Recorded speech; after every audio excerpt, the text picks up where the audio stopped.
Hey guys, Stucky here.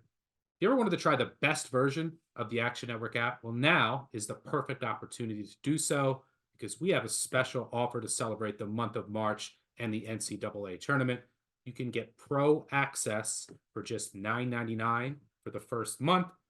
That will give you access to things like Sean Kerner's player prop projections, which are invaluable, real time money percentages, and our model's biggest edges, and much more.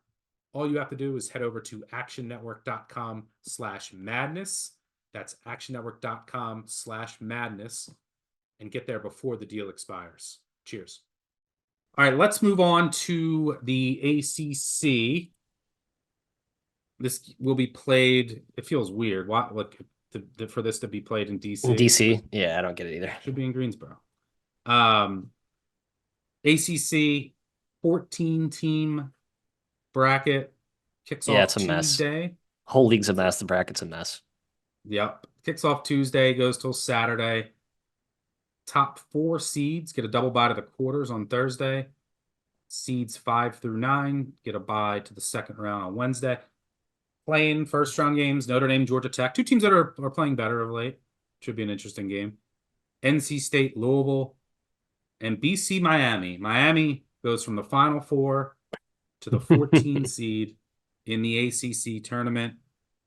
Looking at the odds here, UNC and Duke around plus 150 to win this thing. I have them fair around like 2-1, so don't see any value there. Clemson 8 plus 850, Wake plus 900, Pitt 12-1, Virginia 19-1, Tech 30-1, Miami 150-1. Let's see. Let's see if there's any injury situations here. I don't know what's going on with Monsanto and Wake. He was injured, then he was supposed to partake in senior day, didn't show up. I think he matters to them. Like, he just gives them extra shooting. I also can't trust Wake away from home. But Wake's path would be winner of Notre Dame, Georgia Tech. Georgia Tech might have already ruined their season. And then they would play Pitt if they get through that, then UNC. Lynn Kidd, hamstring injury. That's important for Tech. He didn't play. Not sure what his status is, but he matters to them. Yep, agreed. If he was healthy, I might consider Tech just with their guard play. UNC, they're going to get a UNC team off of the big Duke win in the quarters. So I might look to bet Tech there if Kidd is healthy, but I don't know if I can get to a future. But 30-1 is at least something I'd consider because I think you're going to get North Carolina in a good spot.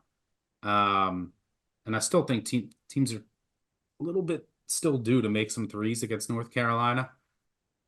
Pitt, they've been playing better of late. Could they take advantage maybe of North Carolina getting upset or beating North Carolina? They might be playing. They might have to win this, I think, to get in or at least get to the ACC championship to be considered for the NCAA tournament. In the bottom half, Duke will get, either Syracuse, NC State, or Louisville. Don't think they'll have any trouble with any of those teams. And then, in the semis, either Virginia or Clemson.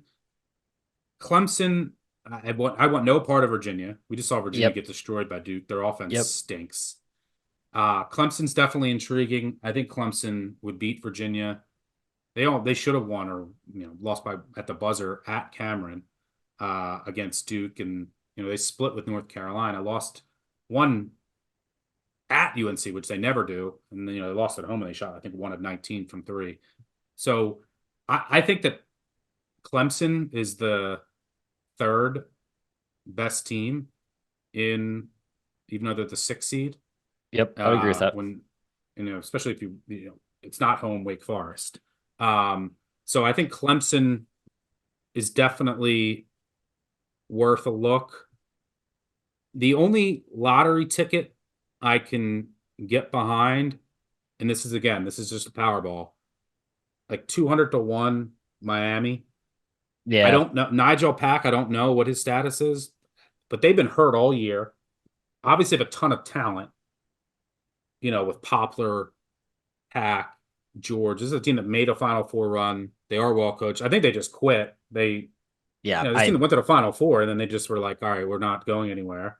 And they were an absolute train wreck to close out the season, which is why they ended up here. They also dealt with a ton of injuries, and they've been bad without Pack the past 2 years.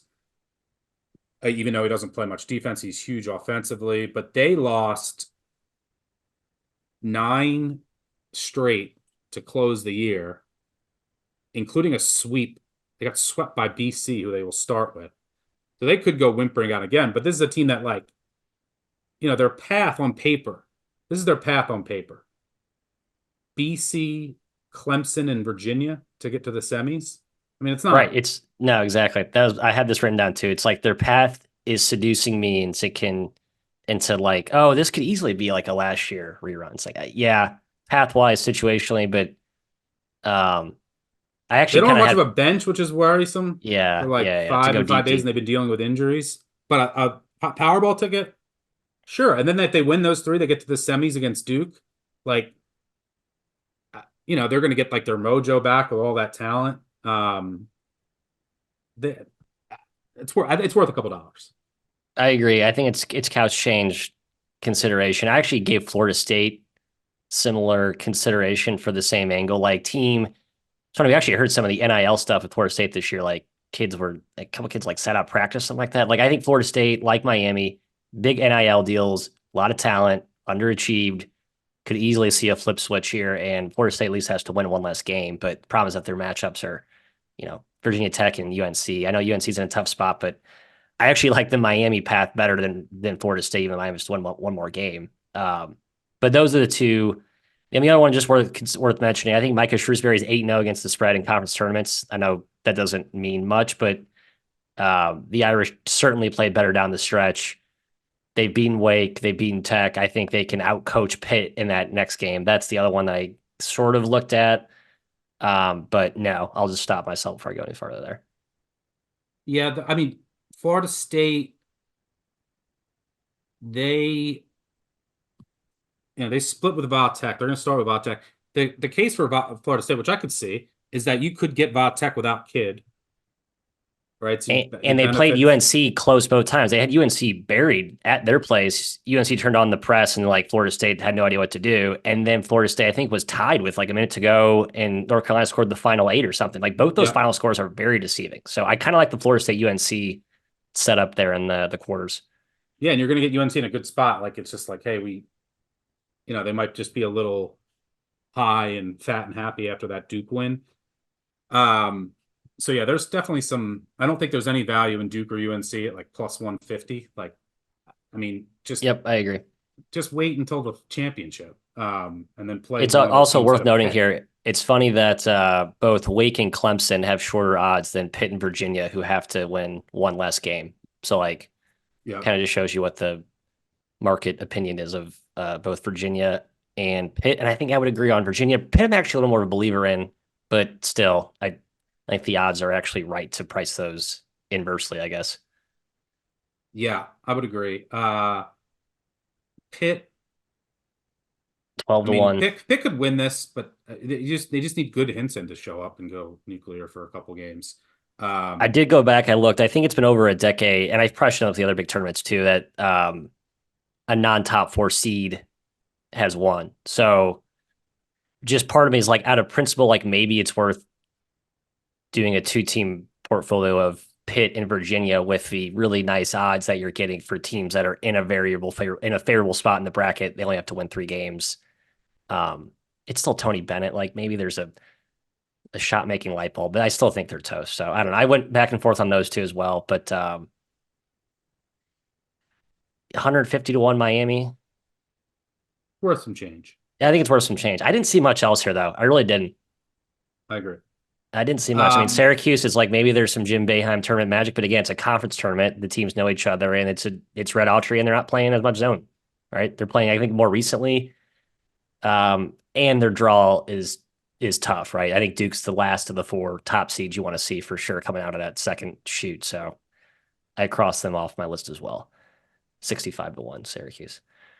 Yeah, I can't get there at at that price specifically. And Syracuse, like, they also would have to win 4 games in 4 days.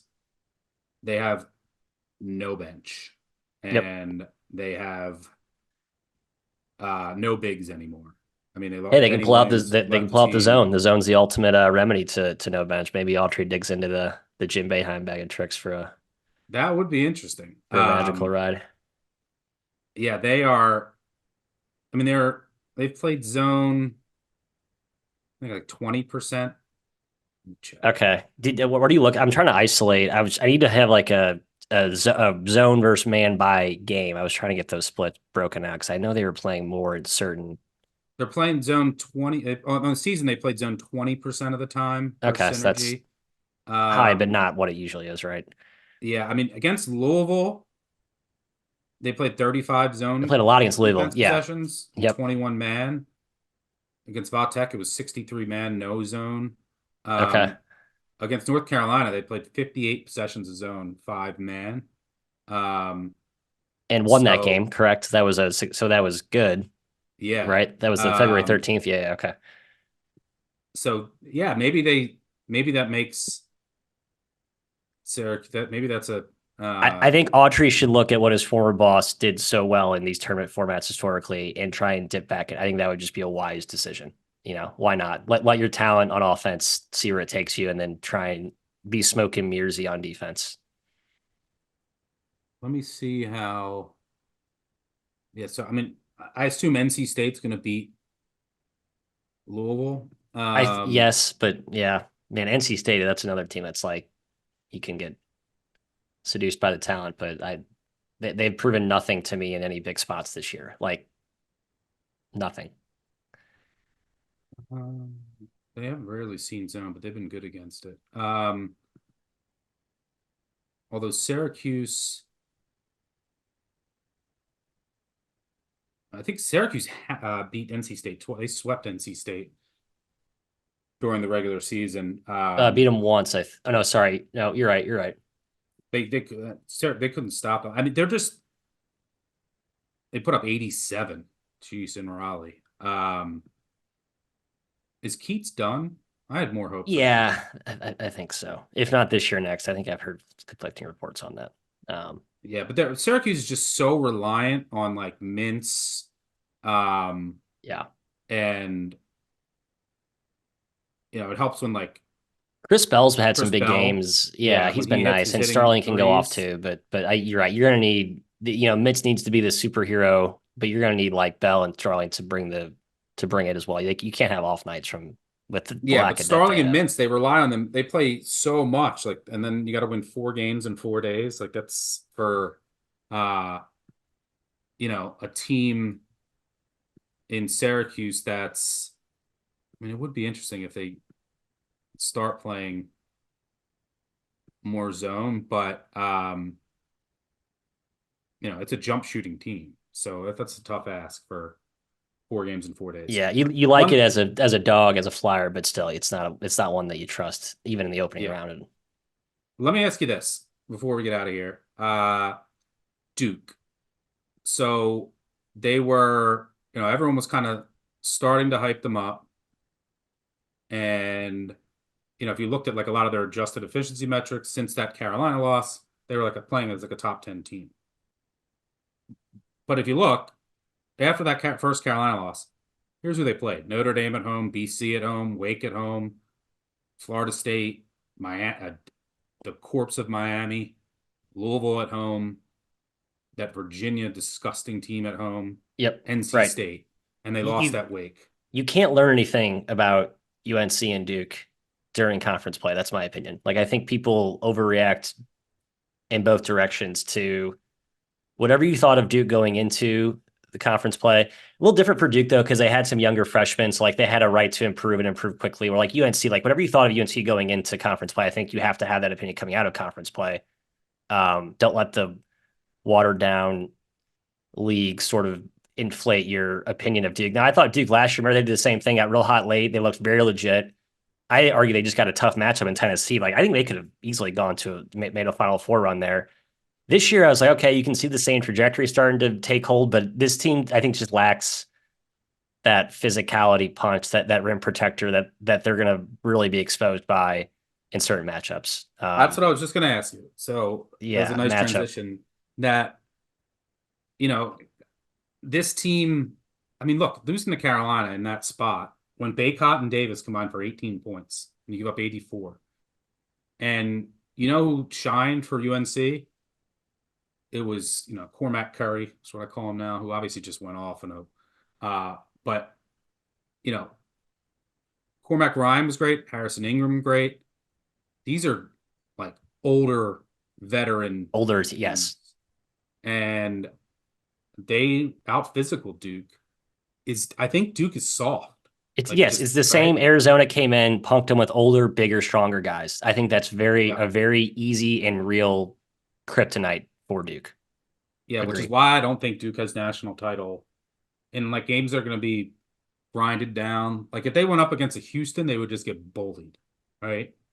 Yeah, Um, I would agree. It's funny because I'm looking at the those same tempo splits on Evan Mind. Duke's been much better in slower pace. Like I think Shire wants well, to they want slow to it down slow. Yeah, they sometimes. want to slow it down. And I think their transition D's been what's so like you think for a Just he's been elite, right? it's been hit or miss. No, Like but it was here's what it's been it's great. been weird.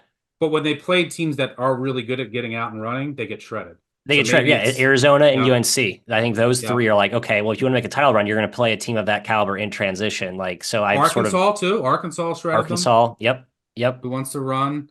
Um, yeah. So and that's not really there's multiple matchup bear traps for Duke. so yeah, because yeah, I mean, yeah, I'm kind of I out to was be like, honest. I'm out on Duke. I'm still sitting on my stupid 15-1, way too eager summer future ticket that just doesn't look that good right now. So I'm hoping maybe they get it. Like you need a dream draw to get yeah, any you sort gotta of get a Duke great investment. draw. That's all All it is. right, that'll do it for us. ACC, Pac-12, and Big 12 covered. Good stuff. It's always chat. Always nice chatting ball with you, Maddie. Got some, a couple Powerball tickets in there. USC, Miami, UCF, and some other value picks. I think Baylor is definitely worth a look in the Big 12 as far as a more reasonable future, plus 750. Any final thoughts from you? No, giddy up, Golden Knights. Johnny Dawkins, take us to the lotto winning circle, please. Thank you. Thank you in All right, advance. good stuff, Maddie. I will see you shortly. Enjoy the madness. Oh wait, I gotta close out. I will see you Wait, shortly. should I just Enjoy. stop this recording here? No. I gotta do like a ending. Oh, okay. Enjoy the Yep. madness and thanks for joining me again. Thanks to all of you for tuning in. Thanks to our producer in the back end. Make sure you subscribe, unsubscribe, subscribe, tell a friend, tell an enemy. I will do giveaways on an episode coming up, so make sure you leave a 5-star review. Those really help us out. But thanks for tuning in. Make sure you check out parts 7, 8, 9, which should be out shortly when you're listening to this. Good luck on all of your wagers. Cheers. It's finally March, so you know what that means. It's time to say top of the morning to the most famous St. Patrick's Day Shamrock Shavers, our new sponsor, Manscaped. Don't just chase rainbows this March. Make your own pot of gold and groom your little leprechaun with the leaders in below-the-kilt care. Clear your clover forest with Manscaped's Lawnmower 5.0 and join the 10 million men worldwide who trust Manscaped. Head over to manscaped.com and use code BBOC for 20% off plus free shipping. The Lawnmower 5.0 Ultra is your new lucky charm, and it's fully waterproof. So go ahead, shave by the misty moors, shave under a waterfall, shave while betting a second half total. The world is yours. Get 20% off and free shipping with code BBOC at manscaped.com. That's 20% off and free shipping with code BBOC at manscaped.com. This St. Patrick's Day, make sure your hairy little leprechaun is luckier than ever with Manscaped.